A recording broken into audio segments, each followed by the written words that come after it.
اور اللہ سے یہ دعا کرتے رہیں کہ اللہ جو ہم سن رہے ہیں عمل کی توفیق سے عطا فرما دے، اور دوسرے تک پہنچانے کی بھی ہمیں توفیق عطا فرما دے، کیونکہ ہمارا کہنا سننا عمل کے واسطے ہے اور دوسرے تک پہنچانے کے لیے ہے۔ بیٹھ جاؤ، آپس سے باتیں مت کرو، اللہ آپ کو ذہن کہہ دے۔ بہت اچھا مجمع ہے ماشاءاللہ۔ بسم اللہ الرحمن الرحیم، الحمد للہ کفی وسلام علی عبادہ الذین اصطفی، اما بعد اعوذ باللہ من الشیطان الرجیم، بسم اللہ الرحمن الرحیم، والذین جاہدوا فینا لنہدینہم سبلنا وإن اللہ لمع المحسنین۔ صدق اللہ العظیم۔ قابل احترام محترم بزرگ بھائیو، اس پوری کائنات کے بنانے والے مالک اور خالق اکیلے اللہ ہیں۔ یہ ساری کائنات کو اللہ نے بنایا ہے اپنی قدرت سے، زمین کو، آسمان کو، چاند کو، سورج کو، ستاروں کو، دریاؤں کو، پہاڑوں کو، ہواؤں کو اور ساری مخلوق کو اللہ نے اپنی قدرت سے بنایا ہے، اور اس کے بنانے میں نہ کوئی ان کا سازی ہے، نہ کوئی شریک ہے، نہ کوئی پارٹنر ہے۔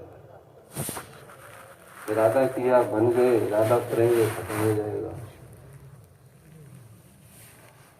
اور ہر چیز ان کے اختیار میں ہے، کوئی چیز ان کے کنٹرول سے باہر نہیں ہے۔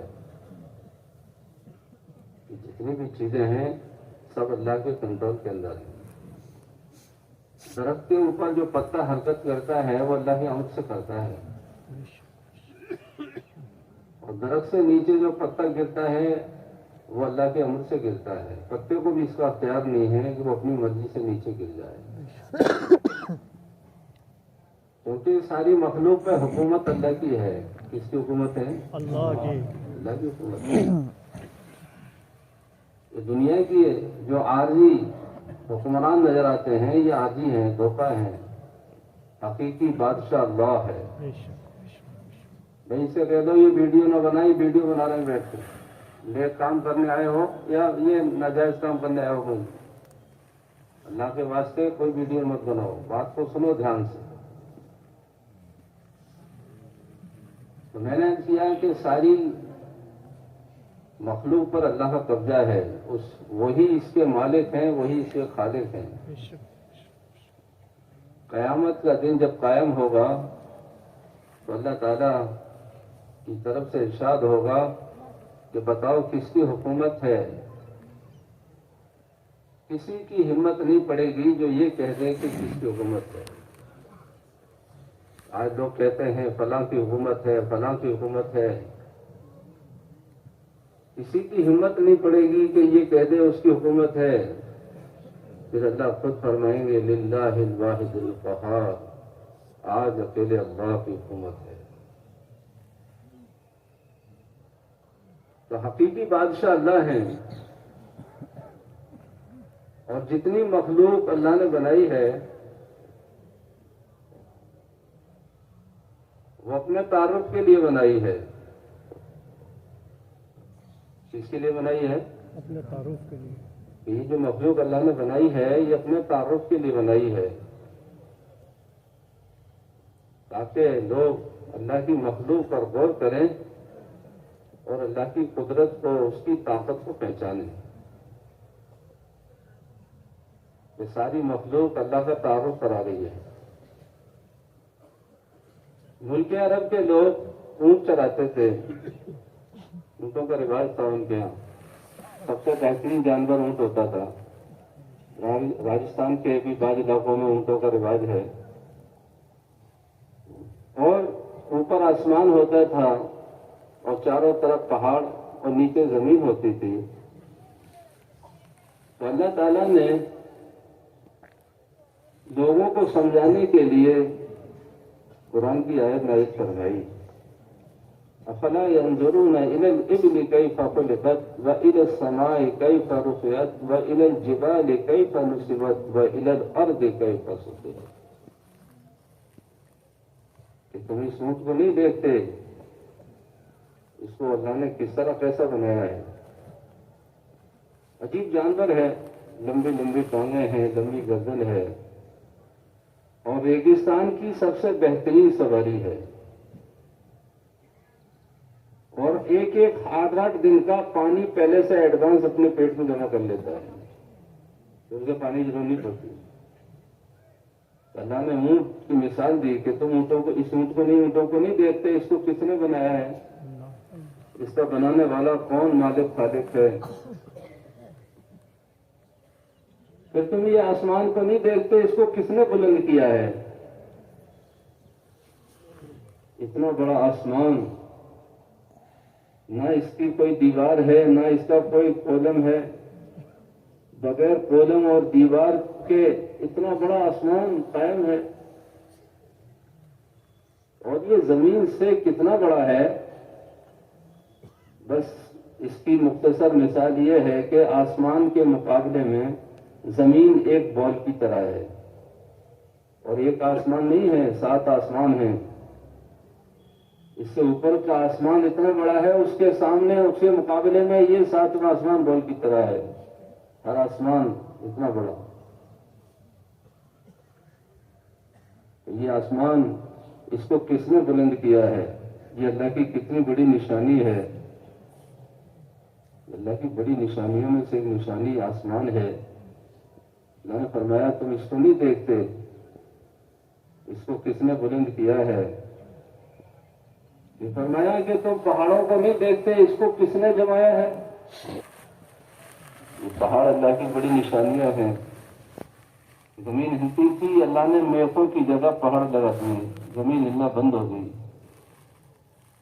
یہ پہاڑ اللہ کی شہادت دیتے ہیں کہ لوگوں ہمیں پہچانو، ہمارا بنانے والا مالک و خالق اللہ ہے۔ اللہ نے فرمایا کہ تم زمین کو نہیں دیکھتے، جس زمین پر چلتے ہو اس کو نہیں دیکھتے، اس کو کس نے بچھایا ہے۔ ساری زمین پانی کے اوپر تیر رہی ہے، اور پانی کے اندر مٹی ڈالو تو بیٹھتی ہے تیرتی ہے، بتاؤ بتاؤ، مٹی کو پانی میں ڈالو گے تو بیٹھے گی تیرے گی، سیدھی نیچے جاتی۔ لیکن ساری زمین پانی کے اوپر تیر رہی ہے، یہ کس نے تیرائی ہے؟ اللہ نے تیرائی ہے۔ اللہ کی بڑی نشانیاں ہیں، اور کوئی مخلوق اللہ کی نافرمانی نہیں کر سکتی۔ جتنی مخلوق اللہ نے بنائی ہے، کوئی مخلوق اللہ کی نافرمان نہیں ہے، انسان اور جنات کے علاوہ۔ صرف انسان اور جنات ایک ایسی مخلوق ہے جو اللہ کی نافرمانی کرتے ہیں، باقی کوئی مخلوق، ساری مخلوق فرما بردار ہے۔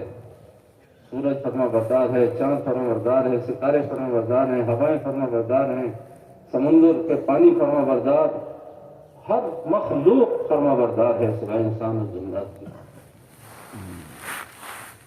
اللہ نے فرشتوں کو بڑی طاقت عطا فرمائی ہے۔ اللہ نے 4 فرشتے بنائے، مقرب۔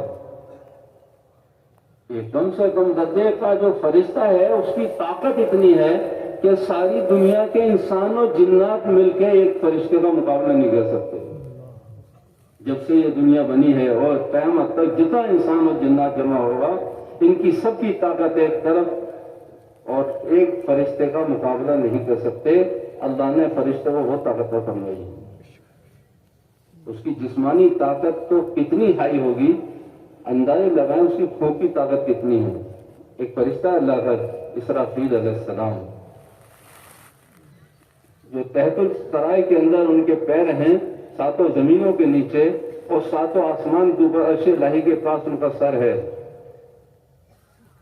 اور منہ کے اندر ایک سور لے کر کھڑے ہیں کہ جب اللہ کا حکم ہوگا اس کو پھونکیں گے، پھونک ماریں گے۔ ان کی پھونک کے اندر اتنی طاقت ہے کہ ان کی پھونک سے سارے آسمان ٹوٹ جائیں گے، چاند سورج ٹوٹ جائے گا، ستارے جھڑ جائیں گے، اور ساری دنیا کی مخلوق ختم ہو جائے گی ان کی آواز سے۔ ایک فرشتے کی پھونک کے اندر یہ طاقت ہے۔ جب پھونک کے اندر اتنی طاقت ہے تو اس فرشتے کے اندر کتنی طاقت ہوگی، اندر اس کی جسمانی طاقت کتنی ہوگی، لیکن اتنا بڑا فرشتہ بھی اللہ کے حکم کے بغیر کچھ نہیں کر سکتا، وہ بھی اللہ کے حکموں کا محتاج ہے، اللہ کے حکم بغیر کچھ نہیں کر سکتا۔ جب اتنا بڑا فرشتہ اللہ کی مرضی کے بغیر کچھ نہیں کر سکتا تو اس کے علاوہ جو دیگر مخلوق ہے جس کی کوئی حیثیت نہیں، یہ اللہ کے بغیر کیا کر سکتی ہے؟ ہم موسیٰ علیہ السلام نے عرض کیا کہ اللہ جب اگر یہ آسمان اور زمین آپ کی نافرمانی کرنے لگے تو آپ کیا کریں گے؟ اللہ نے فرمایا میں نے ایک جانور پال رکھا ہے، وہ ان سب کا ایک لقمہ بنا کے کھا جائے گا۔ اچھا یہ اللہ وہ جانور کہاں ہے؟ فرمایا کہ وہ جانور میری چراگاہ میں چر رہا ہے۔ ایسا جانور جو ساتوں زمین اور ساتواں آسمان کو بنا کے لقمہ بنا کے کھا جائے، اللہ اکبر۔ جب جانور اتنا بڑا ہے تو اس کو بنانے والا مالک اور خالق کتنا بڑا ہوگا، اتنا بڑا ہے۔ تو وہ اللہ جو ساری کائنات کا مالک اور خالق اور جس نے بے شمار مخلوق بنائی اور ساری مخلوق کو اپنی صفت ربوبیت سے رزق دیتے ہیں، بغیر کاروبار کے، بغیر اسباب کے، کیونکہ انسان کے علاوہ ساری مخلوق کو اللہ پر بھروسہ ہے، اعتماد ہے۔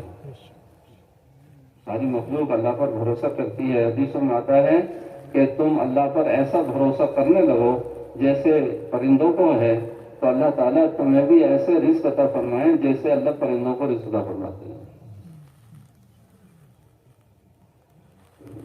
وہ رب العالمین ہے، وہ رب العالمین ہے، سارے عالم کی مخلوق کا پالن ہار ہے، لیکن ہماری نظر اور ہمارے دلوں کا یقین یہ ہے کہ جب تک کوئی دنیا کی شکل اختیار نہیں کریں گے ہماری حاجتیں پوری نہیں ہوں گی۔ یہ سب سے بڑا دھوکہ لگا ہوا ہے، یہ سب سے بڑا دھوکہ ہے۔ اللہ کی قدرت سے استفادہ حاصل کرنے کے لیے، اللہ کی قدرت سے فائدہ حاصل کرنے کے لیے دو راستے ہیں، ایک راستہ اسباب کا ہے، ایک راستہ احکامات کا ہے۔ ہم احکامات سے استفادہ حاصل کرنے کا راستہ یہ انبیاء کا اور صحابہ کا راستہ ہے، اور سبب کے ذریعے سے، اپنے اسباب کے ذریعے سے فائدہ اٹھانے کا راستہ یہ غیروں کا راستہ ہے، یہ غیروں کا راستہ ہے۔ آج دوستوں کو اللہ کے دین کی محنت ہم سے چھوٹ گئی۔ رسول اکرم صلی اللہ علیہ وسلم ایک محنت دے کر گئے تھے، وہ محنت چھوٹ گئی جس کی وجہ سے سب سے بڑا جو نقصان ہوا ہے وہ یہ ہوا ہے کہ ہمارے دلوں کا یقین خراب ہو گیا۔ سب سے بڑا نقصان ہوا ہے کہ دلوں کا یقین خراب ہوا ہے، کہ ہم اپنے رب سے بدگمان ہو گئے، ہم اپنے رب سے بدگمان ہو گئے۔ انبیاء کا گمان اللہ سے بہت اچھا تھا، صحابہ کا گمان اللہ سے اچھا تھا، کہ جس کا گمان اللہ سے اچھا ہوگا وہ اللہ کی قدرت سے استفادہ حاصل کرے گا۔ ہماری جو فضائل کی تعلیم ہے، جس کو مسجد کے اندر پڑھا جاتا ہے، پڑھنے کو کہا جاتا ہے، اور گھروں میں بھی اس کی تعلیم کی تاکید کی جاتی ہے، یہ کس واسطے ہے؟ یہ تعلیم اللہ سے گمان اچھا کرنے کے واسطے ہے۔ یہ تعلیم اللہ سے گمان اچھا کرنے کے لیے ہے کہ ساری دنیا کہہ رہی ہے سبب سے ہوتا ہے، دکان سے ہوتا ہے، تجارت سے ہوتا ہے، کھیتوں سے ہوتا ہے، ایمان والا کہتا ہے اللہ کرتے ہیں اور اعمال کے راستے سے کرتے ہیں، اعمال کے راستے سے کرتے ہیں۔ ایمان والے کا یقین نہیں ہوتا ہے کہ ساری دنیا کہہ رہی ہے کہ اللہ کرتے ہیں لیکن سبب سے کرتے ہیں، لیکن ایمان والے کے بول یہ ہوتے ہیں اللہ کرتے ہیں مگر عمل سے کرتے ہیں، اس لیے عمل کی محنت ہے۔ اس لیے عمل کی محنت ہے کہ ہمارا اللہ سے گمان صحیح ہو. جب گمان صحیح ہو جائے گا تو پھر ہر مسلمان اللہ کی قدرت سے اس طرح فائدہ حاصل کرے گا جیسے انبیاء کرام نے صحابہ کرام نے حاصل کیا ہے. کیونکہ سب سے بڑی جو طاقت ہے مسلمان کے پاس وہ اللہ سے اچھا گمان کا ہونا ہے. سب سے بڑی طاقت جو ہے وہ اللہ سے اچھا گمان کا ہونا ہے. حدیث قدسی ہے جس کا مفہوم ہے کہ میں اپنے بندے کے ساتھ ویسا معاملہ کرتا ہوں جیسا وہ میرے ساتھ گمان کرتا ہے. جیسا بندے کا گمان ویسا اللہ کا معاملہ. اگر یقین یہ ہے کہ اللہ کرتے ہیں سبب سے کرتے ہیں، جب تک یہ سبب اختیار نہیں کرے گا اللہ نہیں کریں گے. اگر یقین یہ ہے اللہ کرتے ہیں بغیر اسباب کے کرتے ہیں، اعمال سے کرتے ہیں، اللہ بغیر سبب کے کر کے دکھا دیں گے. سیرت کے اندر مثالیں ہیں. حضرت ابراہیم علیہ السلام کے لیے جب نمرود نے آگ جلانے کے لیے، کیونکہ آپ داعی تھے، توحید کی دعوت دے رہے تھے، اللہ سے ہونے کو بول رہے تھے، یہ بات نمرود کو اچھی نہیں لگ رہی تھی. اس نے ان کو جلانے کے لیے آگ دہکائی اور مہینے پہلے دہکائی، اور اتنی خطرناک آگ اگر اوپر سے پرندہ نکل جائے اڑ کے تو جل کر راکھ ہو جائے. ایسی آگ. جب انہیں ڈالا جا رہا تھا تو پانی کا فرشتہ آیا. ابراہیم آپ کو آگ میں ڈالا جا رہا ہے کہ جی ہمیں آگ میں ڈالا جا رہا ہے. اس نے کہا کہ میں آپ کا پانی کا فرشتہ ہوں، اگر آپ حکم دیں تو میں اتنی بارش برسا دوں گا یہ ساری آگ ٹھنڈی ہو جائے گی. حضرت ابراہیم علیہ السلام کی نگاہ اللہ کی ذات سے جڑی ہوئی ہے. ابراہیم علیہ السلام نے فرمایا کہ ہمارے صاحب کو اللہ دیکھ رہے ہیں کہ جی ہاں دیکھ رہے ہیں. آپ نے فرمایا اما الیک فلا، پھر ہمیں آپ کی کوئی حاجت نہیں، آپ جائیے، ہمیں آپ کی ضرورت نہیں ہے. اس کو کہتے ہیں گمان. ہواؤں کا فرشتہ آیا کہ ابراہیم تمہیں آگ میں ڈالا جا رہا ہے کہ جی ہاں آگ میں ڈالا جا رہا ہے. کہو تو ہم اڑا کے لے جائیں آپ کو کہ ہمیں ہر اس حالت کو اللہ دیکھ رہے ہیں کہ ہاں دیکھ رہے ہیں. پھر فرمایا کہ اما الیک فلا، پھر ہمیں آپ کی کوئی حاجت نہیں، آپ جائیے یہاں سے. جس کا اللہ سے گمان اچھا ہوتا ہے وہ فرشتوں کا بھی انکار کر دیتا ہے. مخلوق تو اور باقی کیا حیثیت رکھتی ہے. جن کے دلوں کے تعلق اللہ سے جڑے ہوئے ہیں اور جن کا گمان اللہ سے اچھا ہے ان کی نظر کبھی مخلوق کی طرف نہیں جاتی. حدیث میں ہے کہ جو سوال کا دروازہ کھولتا ہے اللہ اس پر فخر کا دروازہ کھول دیتے ہیں. جو سوال کا دروازہ کھولتا ہے اللہ اس پر فخر کا دروازہ کھولتے ہیں. چنانچہ جب اللہ نے دیکھا کہ میرے ابراہیم نے فرشتوں کا بھی انکار کر دیا، مدد نہیں لی، تو پھر اللہ نے آپ کو ڈائریکٹ حکم دیا ہے کہ ٹھنڈی ہو جا سلامتی کے ساتھ. تو آگ ٹھنڈی ہو گئی، ایک بال تک نہیں جلا سکی. حضرت ابراہیم صاحب فرماتے تھے کہ پوری زندگی میں سب سے بہترین جو وقت گزرا ہے وہ آگ کے اندر گزرا ہے. 40 دن گزارے اس میں پورا چلا لگا. اللہ سے اگر گمان صحیح ہو جائے گا تو پھر اللہ کی ڈائریکٹ مدد ہمارے ساتھ ہوگی. حضرت صحابہ رضو نے محنت کے ذریعے کر کے اپنے گمان کو اچھا کیا اللہ سے. حضرت ابو درداء رضی اللہ تعالیٰ عنہ سے لوگ آ کر کہہ رہے ہیں کہ ابو درداء تمہارا مکان جل گیا. آپ نے فرمایا نہیں میرا مکان نہیں جل سکتا. دوسرے نے خبر دی جی مکان جل گیا، کہتے نہیں میرا مکان نہیں جل سکتا. تیسرے نے خبر دی ابو درداء مکان جل گیا، کہ نہیں میرا مکان نہیں جل سکتا. یہ کیا چیز تھی جس کا انکار کیا جا رہا ہے؟ صحابہ ہیں جو خبر دے رہے ہیں کہ نہیں ہمارا مکان نہیں جل سکتا. یہ اللہ سے گمان اچھا تھا. چوتھے نے آگے خبر دی کہ ایک آگ تو لگی تھی اور لگتی ہوئی آ رہی تھی، لیکن جب تمہارا مکان قریب آئی تو آگ بجھ گئی اور تمہارا مکان بچ گیا. ابو درداء نے فرمایا میں تو پہلے ہی کہہ رہا تھا کہ میرا مکان چل ہی نہیں سکتا. انہوں نے کہا ابو درداء تمہیں اس کا اتنا یقین کیسے تھا کہ تمہارا مکان نہیں جل سکتا؟ کہنے لگے میں نے اللہ کے نبی سے ایک دعا سیکھی تھی کہ جو شخص صبح کو اس دعا کو پڑھے گا شام تک کوئی حادثہ نہیں ہوگا، اور شام کو جو دعا پڑھے گا صبح تک کوئی حادثہ نہیں ہوگا۔ تو میں نے وہ دعا پڑھ لی تھی، تو میرے دل کا یقین تھا کہ میرا مکان تو جلے گا ہی نہیں۔ کہتے ہیں 3,000 بھی آ کے کہتے تمہارا مکان جل گیا، میں ان کا یقین نہیں کرتا۔ اب تم بتاؤ میں ان کا یقین کروں یا اللہ کے نبی کی بات پہ یقین کروں؟ حضرت جی مولانا یوسف رحمۃ اللہ علیہ، اللہ ان کی بہت کو مجھ سے منور فرمائے، آمین۔ فرماتے تھے کہ اللہ کی قدرت سے استفادہ حاصل کرنے کے لیے کائنات کا یقین دلوں سے نکالنا شرط ہے۔ فرماتے تھے کہ ہمارے دلوں کی سرپٹوں میں شرک چھپا ہوا ہے، شرک ہمارے دلوں کی سرپٹوں میں شرک چھپا ہوا ہے کہ جب تک وہ اندر سے نہیں نکلے گا ہم اللہ کی قدرت سے استفادہ حاصل نہیں کر سکتے۔ یہ فرماتے تھے، اور فرماتے تھے کہ 3 قسم کے لوگ اللہ کی قدرت سے استفادہ حاصل نہیں کر سکتے۔ یہ پہلی قسم وہ ہے جن کا یقین بتوں سے جڑا ہوا ہے، یہ اللہ کی قدرت سے استفادہ حاصل نہیں کر سکتے۔ اور دوسرے وہ لوگ ہیں جن کا یقین بزرگوں سے جڑا ہوا ہے، یہ بھی اللہ کی قدرت سے استفادہ حاصل نہیں کر سکتے۔ اور تیسرے وہ لوگ جن کا یقین اپنے اسباب سے جڑا ہوا ہے، یہ بھی اللہ کی قدرت سے استفادہ نہیں کر سکتے۔ اس لیے میرے بھائی دوستوں، ہماری اس محنت کا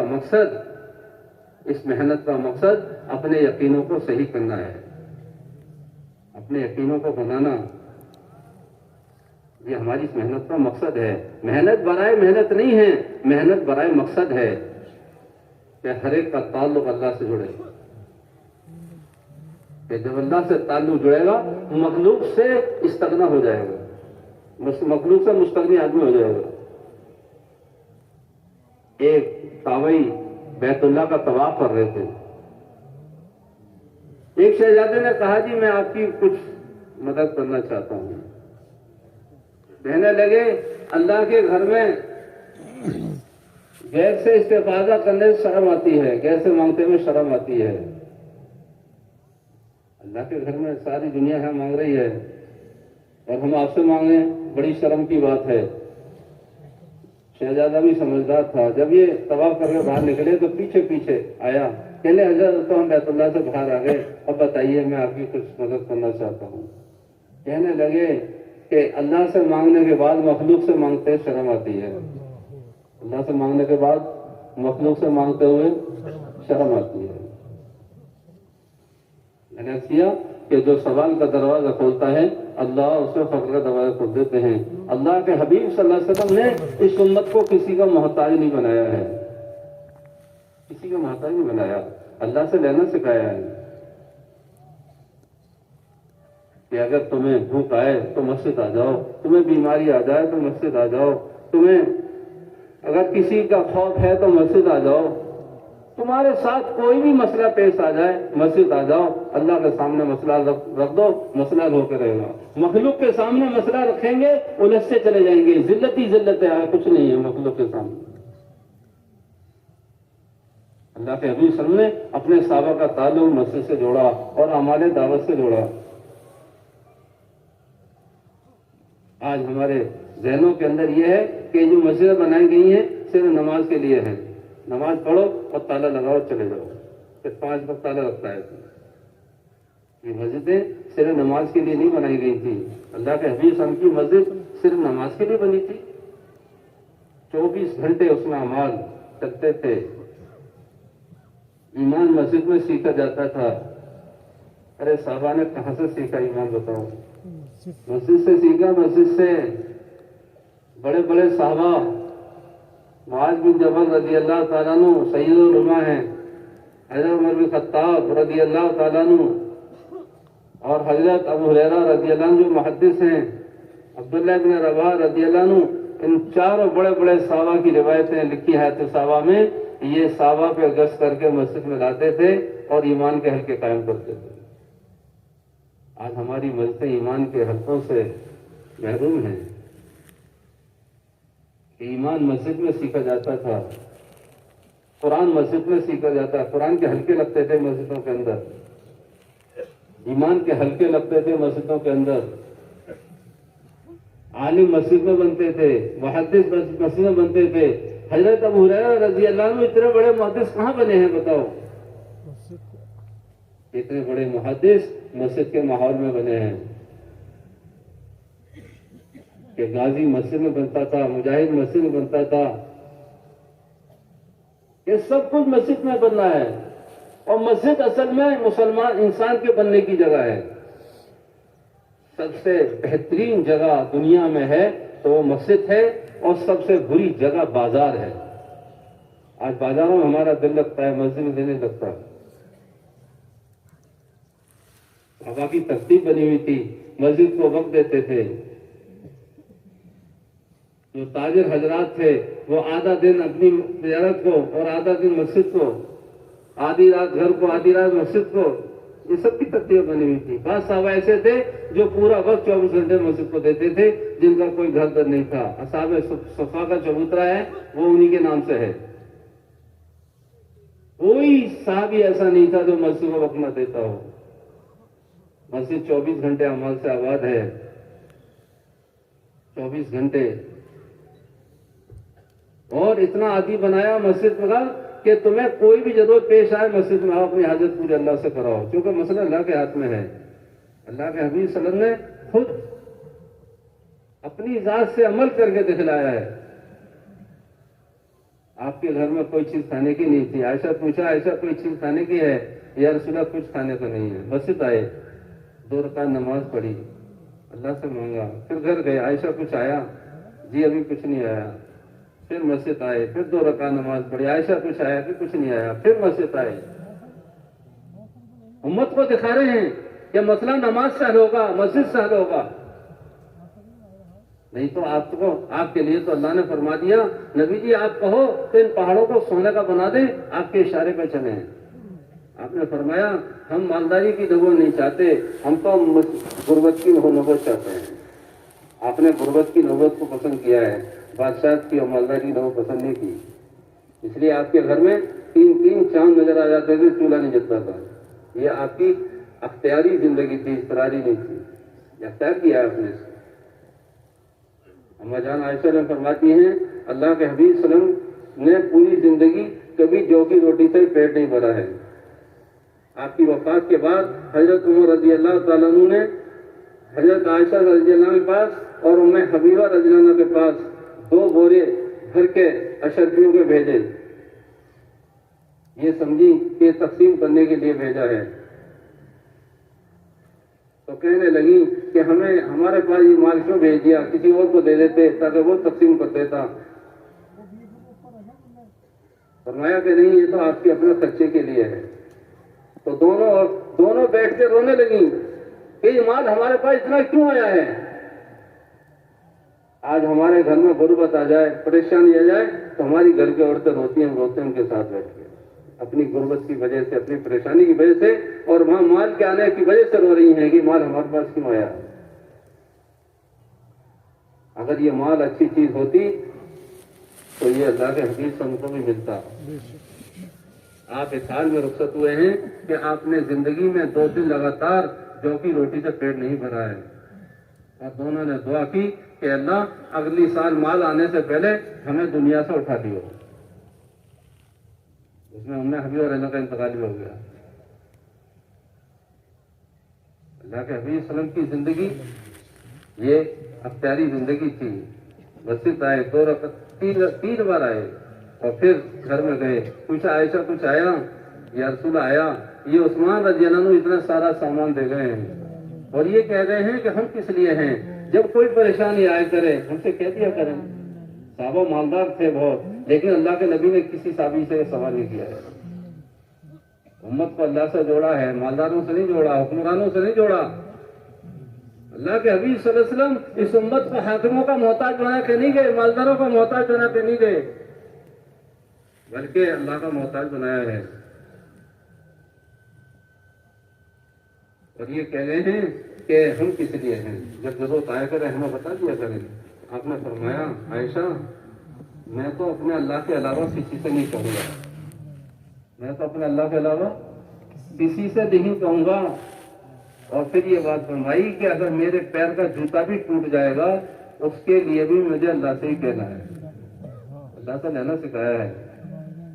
اللہ کے حبیب صلی اللہ علیہ وسلم اس امت کو دعاؤں کا مجموعہ دے گئے ہیں، دعوت کا کام دیا ہے اور دعاؤں کا مجموعہ دیا ہے۔ دعوت کا کام دیا، دعاؤں کا مجموعہ دیا۔ جب تک یہ امت کام کرتی رہی دعائیں قبول ہوتی رہی، جب کام کرنا چھوڑ دیا تو دعائیں قبول ہونا بند ہو گئی۔ صحابہ کام پر تھے تو ان کی دعائیں ڈائریکٹ قبول ہوتی تھی۔ قرضے کا مسئلہ آیا تو دعا سکھائی جا رہی ہے۔ حضرت علی رضی کے پاس ایک آدمی آیا اور کہنے لگا میرے مومنین، میں اتنا قرض دار ہو گیا ہوں کہ میں اس قرضے کو نہیں اتار سکتا۔ آپ نے اسے تجارت کرنے کا مشورہ نہیں دیا، آپ نے اسے کھیتی کرنے کا مشورہ نہیں دیا، آپ نے ملازمت کرنے کا مشورہ نہیں دیا، کسی سبب کی طرف متوجہ نہیں کیا، عمل کی طرف متوجہ کیا۔ فرمایا کیا میں تجھے وہ دعا نہ سکھا دوں جو دعا مجھے رسول اکرم صلی اللہ علیہ وسلم نے سکھائی تھی؟ اگر تیرے اوپر پہاڑوں کے برابر بھی قرض ہوگا اللہ اسے بھی ادا کرا دیں گے۔ پھر اس کو دعا سکھائی، اللہ مکفنی بحلالک عن حرامک واغننی بفضلک من سواک۔ وہ کہتے ہیں کہ میں نے اس دعا کو پڑھنا شروع کیا، اللہ نے میرا سارا قرضہ ادا کرا دیا۔ ارے کیسا قرضہ تھا وہ بتاؤ؟ وہاں سے ایسے دعا قبول ہوتی تھی، وہاں سے مسئلے ہوتے تھے۔ آپ کی بیٹی فاطمہ رضی اللہ تعالیٰ عنہ گھر میں فاقے چل رہے ہیں، حضرت علی رضی اللہ تعالیٰ عنہ نے کہا کہ فاطمہ اللہ کے نبی کے پاس کچھ وسعت ہو گئی ہے، کچھ مال آیا ہے، تم بھی لے لو جا کے۔ یہ گئیں اور جا کے عرض کیا رسول اللہ ہمارے گھر میں فاقے چل رہے ہیں، ہمیں بھی کچھ مرحمت فرما دیجئے۔ آپ نے فرمایا کہ یہ جو مال تم دیکھ رہی ہو یہ تو میں بدل کے یتیموں اور بیواؤں کو خرچ کروں گا۔ اور اپنی بیٹی کو چند کلمات سکھائے کہ میری بیٹی مجھے جبرائیل السلام نے 5 کلمے سکھائے تھے، وہ تو لے جا، تیرے لیے کافی ہیں۔ وہ اپنی بیٹی کو کلمات سکھائے جا رہے ہیں۔ نہ اپنے آٹے کی گوری دی، نہ چاول کے کٹے دیے، نہ دال دی، کچھ بھی نہیں دیا، اپنی بیٹی کو گاؤں کی طرف متوجہ کیا جا رہا ہے کہ اپنی بیٹی کو کلمات سکھائے، یا اول الاولین و یا آخر الآخرین و یا ذی القوۃ المتین و یا راحم المساکین و یا ارحم الراحمین۔ بیٹی خوشی خوشی اپنے گھر واپس آ گئی۔ حضرت علی رضی اللہ عنہ نے پوچھا کہ فاطمہ کیا لے کر آئی ہو؟ عرض کیا کہ دنیا لینے گئی تھی، 3 لے کر آئی ہوں۔ حضرت علی نے فرمایا کہ فاطمہ آج کا دن تمہارے لیے سب سے بہترین دن ہے، سب سے بہترین دن ہے۔ اللہ کے حبیب صلی اللہ علیہ وسلم نے اس امت کو کسی کا محتاج نہیں بنایا ہے، یہ محتاج تو کام چھوڑنے کی وجہ سے خود بنی ہے۔ اس کا یقین کمزور ہوا اور اس کی نگاہ مخلوق پر چلی گئی، اس لیے اپنے پیروں کو خود ہم نے کلاڑی ماری ہے۔ حضرت انس رضی اللہ عنہ فرماتے ہیں کہ میں نے عرض کیا رسول اللہ میں اللہ کے راستے میں جاتا ہوں، سب سے زیادہ پریشان حل ہوتا ہوں، سب سے زیادہ پریشان ہوتا ہوں، میں کیا کروں؟ اللہ کے حبیب صلی اللہ علیہ وسلم نے مجھے ایک عمل بتایا کہ انس فجر کی نماز کے بعد 5 بسم اللہ 6 بسم اللہ کے ساتھ 5 سورتیں پڑھ لیا کرو، اللہ تمہاری ساری تنگدستی دور کر دیں گے۔ بسم اللہ پڑھو، قل یا ایھا پڑھو، بسم اللہ پڑھو، اذا جاء پڑھو، بسم اللہ پڑھو، قل هو اللہ احد پڑھو، بسم اللہ پڑھو، قل اعوذ برب الفلق پڑھو، بسم اللہ پڑھو، قل اعوذ برب الناس پڑھو، پھر بسم اللہ پڑھو۔ تو اس طرح 5 صورتیں 6 بسم اللہ ہو گئی۔ کہتے ہیں کہ میں نے اس عمل کو شروع کیا، اللہ نے میری ساری پریشانی دور کر دی۔ اللہ کے حبیب صلی اللہ علیہ وسلم نے ہمیشہ اپنی امت کو عمل کی طرف متوجہ کیا اور اللہ سے تعلق جوڑا ہے تاکہ امت کسی کی محتاج نہیں رہے، ساری دنیا محتاج ہے۔ یہاں کا بادشاہ بھی فقیر، یہاں کا تاجر بھی فقیر، یہاں کا زمیندار بھی فقیر، یہ سارے فقیر ہیں۔ اللہ کہہ رہے ہیں قرآن میں یا ایھا الناس انتم الفقراء، اے لوگوں تم سارے کے سارے فقیر ہو، اللہ کی ذات غنی ہے۔ تو جو فقیر ہوگا وہ فقیر کی کیا مدد کر سکتا ہے کہ سب کی حاجتیں اللہ خود اپنی قدرت سے براہ راست پوری کرتے ہیں۔ اللہ ہمیں اس کا یقین نصیب فرمائے۔ آمین۔ میرے بھائی اور دوستوں، اللہ کے حبیب صلی اللہ علیہ وسلم نے اس امت کو ان بنیادوں کو اٹھایا تھا، مردوں کو بھی عورتوں کو بھی، ان کے کاندھے پہ محنت کی ذمہ داریاں ڈالی. جب تک یہ امت محنت میں لگی رہی، یہ خود بھی ہدایت پر رہی اور اس کے ذریعے سے دنیا کے اندر ہدایت پھیلتی رہی. اور جب سے اس امت نے اس کام کو چھوڑا، یہ خود بھی ہدایت سے محروم ہو گئی اور ساری دنیا میں گمراہی اور جتنی برائیاں پھیل رہی ہیں اس کے ذمہ دار ہم خود ہیں. اللہ کے حبیب صلی اللہ علیہ وسلم نے عورتوں کے اوپر ذمہ داری ڈالی، عورتوں کو اٹھایا. آج ہم نے عورتوں کو گھر کی نوکرانی سمجھا ہے. گھر کی نوکرانی سے زیادہ کوئی حیثیت نہیں اس کی. رسول اکرم صلی اللہ علیہ وسلم نے گھر کی عورتوں کو، اپنی بیٹیوں کو، صحابہ کی مستورات کو اللہ کی دین کی محنت کی بنیادوں پر اٹھایا ہے. اللہ نے ان کے اندر بڑی صلاحیت رکھی. اور حقیقت یہ ہے کہ دنیا آپ کی تشریف آوری سے پہلے عورتوں کی دنیا میں کوئی حیثیت اور کوئی مقام نہیں تھا. یہ تو اسلام نے عزت فرمائی ہے. کوئی حیثیت، کوئی مقام نہیں تھا. یورپ امریکہ کے اندر نہ اس زمانے میں عورتوں کی حیثیت تھی، نہ اس زمانے میں کوئی حیثیت ہے. ایک ٹیشو پیپر سمجھ کے استعمال میں پھینک دیا جاتا ہے. اور ملک عرب کا حال یہ تھا کہ ملک عرب کے اندر زندہ بیٹیوں کو دفناتے تھے کفر کی حالت میں. ایک صحابی اللہ کے نبی صلی اللہ علیہ وسلم کے پاس روتے ہوئے آئے، یا رسول اللہ، میں نے اپنے قبیلے کی 35 بچیوں کو دفن کیا ہے، میرا کیا ہوگا قیامت کے دن؟ اور ہمارے اس وطن کے اندر تو عجیب حال تھا، اور خاص طور سے اس صوبے کے اندر جہاں پر آپ رہتے ہو، کہ جب کسی عورت کا شوہر مر جاتا تھا تو اس کی بیوی کو منحوس سمجھا جاتا تھا کہ یہ وہ منحوس عورت ہے جس کا شوہر اس سے پہلے مرا ہے، اب یہ دنیا میں جینے کا حق اس کو نہیں ہے. جب اس کو جلایا جاتا تھا تو اس کے ساتھ اس عورت کو بھی زندہ جلا دیا جاتا تھا. دنیا میں کوئی حیثیت نہیں تھی عورتوں کی. قربان جائیں رسول اکرم صلی اللہ علیہ وسلم کے، جو ساری مخلوق کے لیے رحمت للعالمین بن کے آئے. انہوں نے عورتوں کا مقام سمجھایا کہ اگر یہ ماں کی شکل میں ہے تو اس کا کیا مقام ہے، اگر یہ بہن بیٹی کی شکل میں ہے تو اس کا کیا مقام ہے، اگر یہ بیوی ہے کسی کو اس کا کیا مقام ہے، کیا حق ہے اس کا. اسلام نے حق سمجھایا، اللہ کے نبی نے حق بتلائے کہ ماں، اگر یہ ماں کی شکل میں ہے تو اس کے قدموں کے نیچے جنت ہے. اس کے قدموں کے نیچے جنت ہے. فرمایا ماں کے قدموں کے نیچے جنت ہے اور باپ جنت کا دروازہ ہے. ماں کے قدموں کے نیچے جنت اور باپ جنت کا دروازہ. چاہے انسان کتنے ہی اچھے عمل کر لے، اگر اپنے ماں باپ کو راضی نہیں کیا تو جنت ملنا بہت مشکل ہے، بہت مشکل. ماں کی حیثیت سمجھائی اور فرمایا کہ کوئی شخص اگر 3 بہنوں کی 3 بیٹیوں کی سنت کے مطابق شادی کر دے، نکاح کر دے اور صحیح تربیت کے ساتھ، تو قیامت کے دن وہ اور میں، میری اور اس کی جنت ایسے ہوگی. 2 انگلیوں کے، آپ نبی ہیں اس لیے بیچ کی انگلی لمبی ہوتی ہے. فرمایا کہ ہم اور وہ ایسے ہوں گے. اور ایک روایت میں ہے کہ جنت اس پر واجب ہو جائے گی. ایک صحابی نے کیا رسول اللہ، کسی کی 2 بہنیں ہوں 2 بیٹیاں ہوں تو فرمایا 2 پر بھی جنت واجب ہے. کسی نے کیا رسول اللہ، کسی ایک بہن ایک بیٹی ہے، فرمایا 1 پر بھی جنت واجب ہے. حقوق سمجھائے جا رہے ہیں، یہ مقام بتائے جا رہے ہیں. عورتوں کے بارے میں فرمایا کہ یہ عورتیں تمہاری کھیتیاں ہیں، جیسے کھیتوں کی دیکھ بھال کرتے ہو ان کی ایسے دیکھ بھال کرو.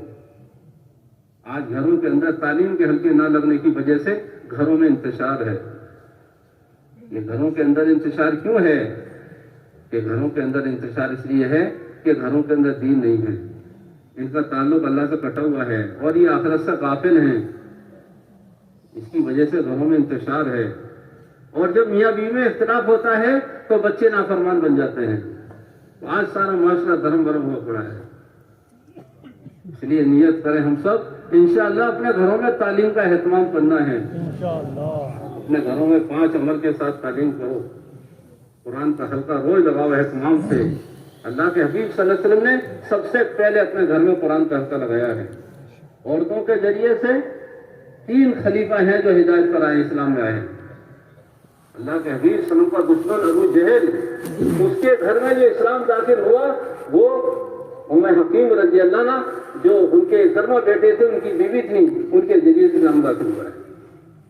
ان کے ذریعے سے اسلام میں آئے. نہیں تو قسم کھا لی تھی کہ پہاڑوں سے کود جائیں گے, سمندر میں کود جائیں گے, جان دے دیں گے, مگر محمد صلی اللہ علیہ وسلم کا کلمہ نہیں پڑھیں گے.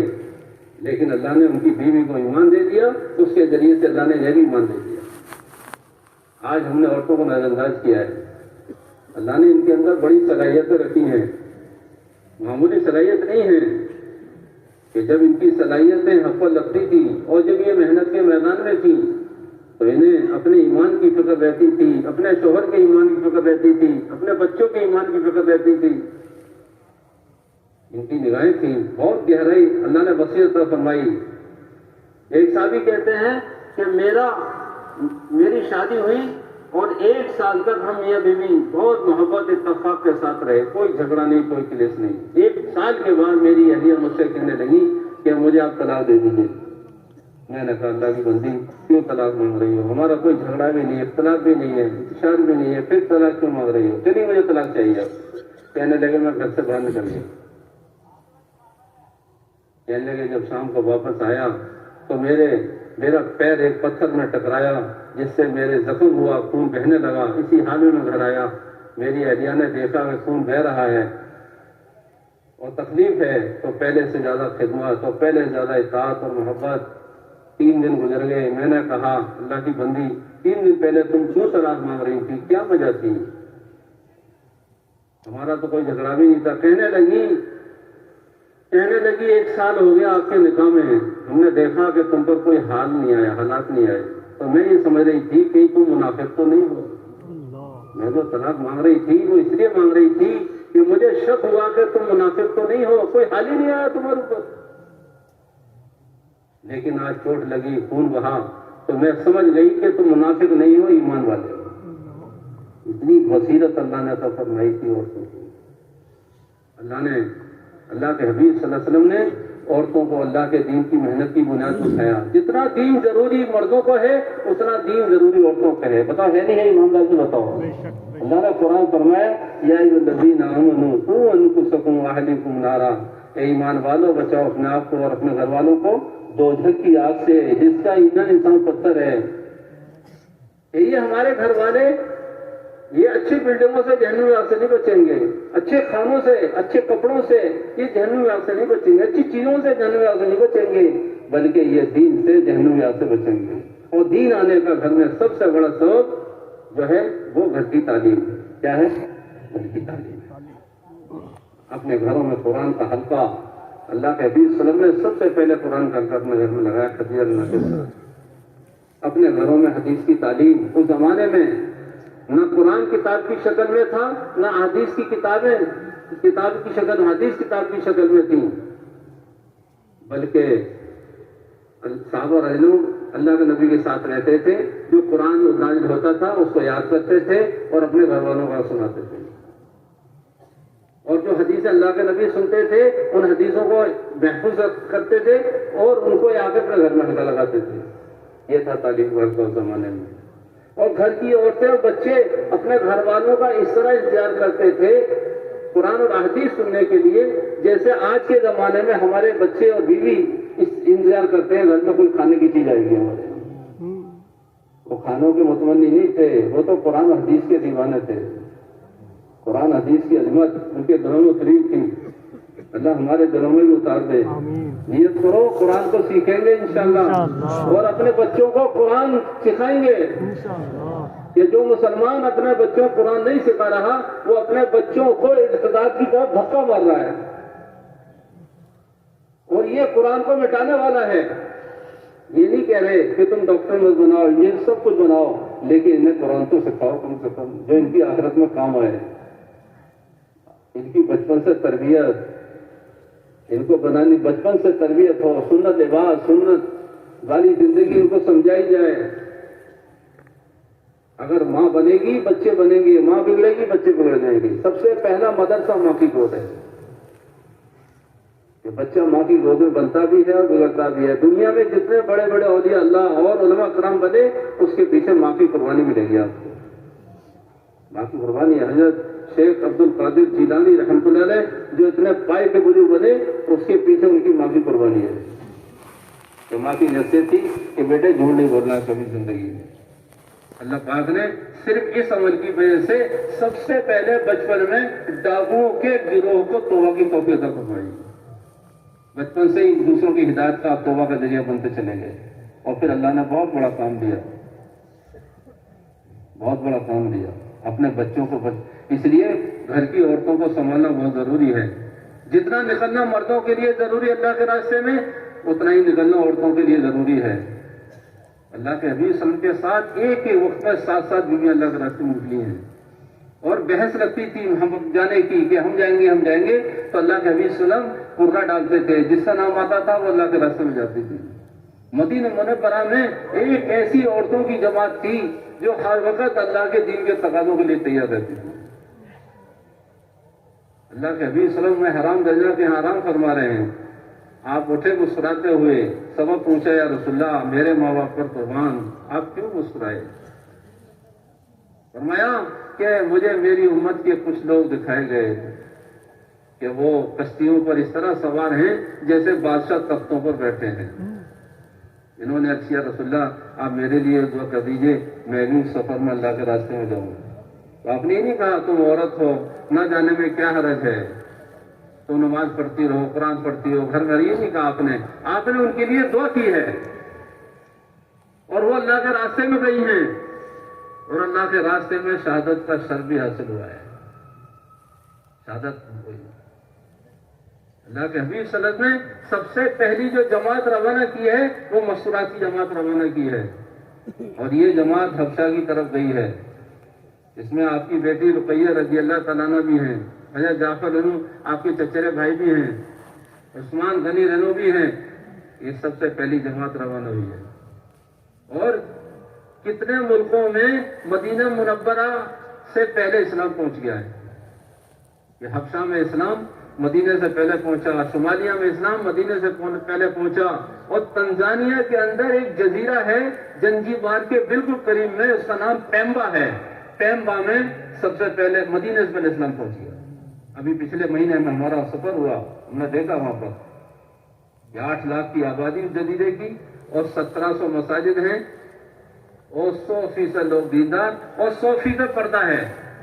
کوئی بچی, کوئی نوجوان لڑکی, کوئی بوڑھی عورت آپ کو ننگے سر نہیں ملے گی پورے ملک کے اندر, پورے جزیرے میں. برکتیں ہیں کہ اس جماعت کے ذریعے سے مدینے پہ, اور یہ جماعت کتنے دن پھری کہ یہ جماعت 10 سال کے بعد واپس آئی ہے. 10 سال تک چلے کی جماعت نہیں تھی, 4 کی جماعت نہیں تھی. یہ جماعت 10 سال کے بعد جب اللہ کے نبی صلی اللہ علیہ وسلم ہجرت کر کے مدینہ تشریف لے گئے تو یہ جماعت کی واپسی ہوئی ہے. احمد تک کے مسلمانوں کو یہ بات سمجھائی ہے کہ جتنا مردوں کے لیے نکلنا ضروری ہے عورتوں کے لیے نکلنا بھی ضروری ہے. میرے بھائیوں, عورتوں کے اندر اللہ نے بڑی صلاحیت رکھی ہے, قربانی کی استعداد رکھی ہے, اور استقامت کا مادہ رکھا ہے ان کے اندر. آپ اس زمانے کے اندر کوئی عورت مرتد نہیں ہے. اگر اسلام سے ہٹانے کی کوشش کی ہے تو اس نے اپنی جان دے دی ہے مگر ایمان نہیں چھوڑا ہے. اللہ نے ایسی سزا رکھی اس کے اندر. کیا کریں, آج کے زمانے میں بھی اللہ نے بعض خواتین کو اپنے دین کی محنت کے لیے انتخاب کیا ہے جو اپنے جذبات اور اپنی ساری چیزیں قربان کر کے اللہ کے راستے میں نکلتی ہیں. ایک جماعت امریکہ سے آئی, اس میں 3 بہنیں مستورات امریکہ کی تھیں, 2 مقامی جوڑی, ایک علاقے میں رکھا اپنے ملک کے. مقامی بہن کہنے لگی بہن ہمیں اپنے گھر کا ایڈریس دے دو, جب ہم تمہارے آئیں گے تو ہم تم سے ملاقات کریں گے. تعلق ہو گیا آپس میں. تو 2 بہنوں نے ایڈریس دے دیا, ایک نے انکار کیا. وہ کہنے لگی آپ بھی دے دو. اس نے کہا نہیں بہن ہم جب جائیں گے بھاگے بھیج دیں گے. اس نے پھر بھی اصرار کیا. تو پھر اس نے کہا دیکھو بہن بات یہ ہے کہ ہمیں بتایا کہ پتہ چلا کہ ہندوستان میں اللہ نے اس کو مرکز بنایا ہے اور دعوت کا کام وہاں سے چلایا ہے. دعوت کا کام سیکھنے کے لیے مرکز جانا ضروری ہے, ہندوستان جانا ضروری ہے. تو ہم نے مشورہ کیا آپس میں بیٹھ کے, میاں بیوی نے, ہمارے پیسے نہیں تھے تو ہم نے مکان بیچ دیا اپنا. اس مکان کو بیچ کے ہمارے یہاں پر آئے ہیں. ہمارے پاس کوئی مکان ہی نہیں ہے جس کا تمہیں ایڈریس ہے. مکان بیچ کے عورتیں اللہ کے راستے میں نکل رہی ہیں. ایک افریقہ کی جماعت آئی, اس کے پاس بوریے کا بستر, ٹاٹ کا بستر. مقامی بہن کہنے لگی تم مرکز سے آئی تھی, وہاں تو ماشاءاللہ بہت دکانیں ہیں، ایک دوسرے خرید لیتی ہیں. کہنے لگی ہم غریب ملکوں کے غریب لوگ ہیں، ہندوستان آنا ضروری تھا کیونکہ اللہ نے یہاں سے ایک محنت چلائی ہے. تو ہم نے مشورہ کیا کہ کھانا جو ہم کھاتے ہیں وہ بند کر دیا جائے، کھانے کے پیسے اکٹھے کیے جائیں. کہنے لگی کہ ہم نے کھانا بند کر دیا، کئی سال تک